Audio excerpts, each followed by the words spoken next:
Thank you, Mr. Chairman. Thank the witnesses.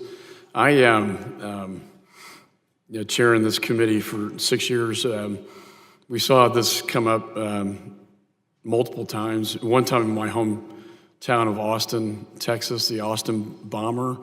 And when asked, is this an act of terrorism? It's of course it is. And it was random, and I want to commend the FBI for the great work y'all did in bringing that chapter to a close and saving lives. It was a great joint effort on the JTTF and with Austin Police.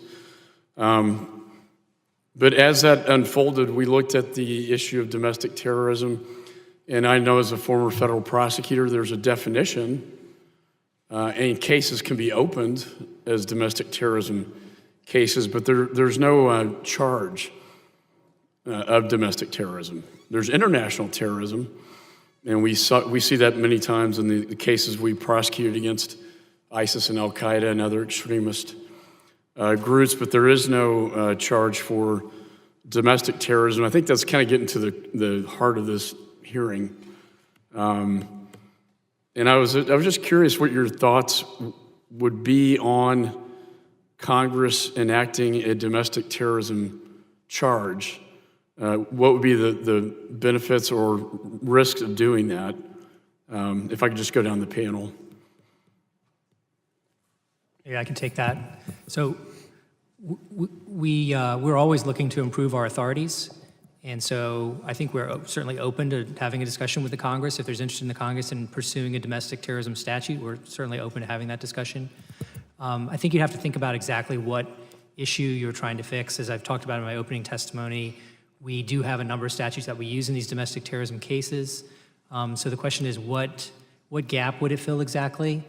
We probably would not want, the one thing I would say, is something that's similar to what we have on the international side, which is designating foreign terrorist organizations.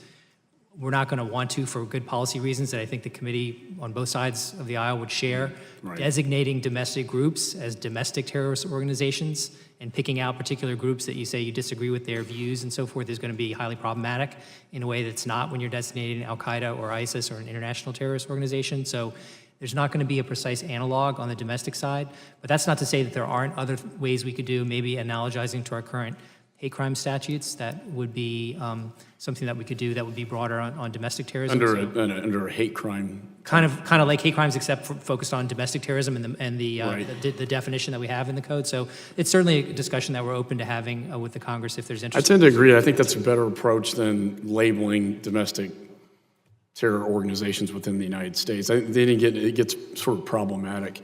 Can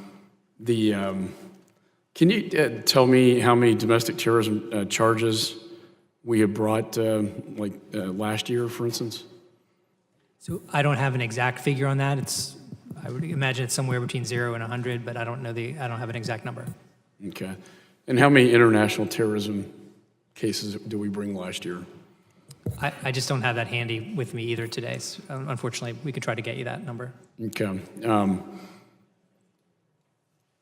Yeah, I think this is the issue the chairman and I have talked a lot about. We'd like to get to a place that, bipartisan to resolve some of this, because I think when you look at cases like the Austin bomber, it's hard for me to say that wasn't an act of terrorism. It certainly was.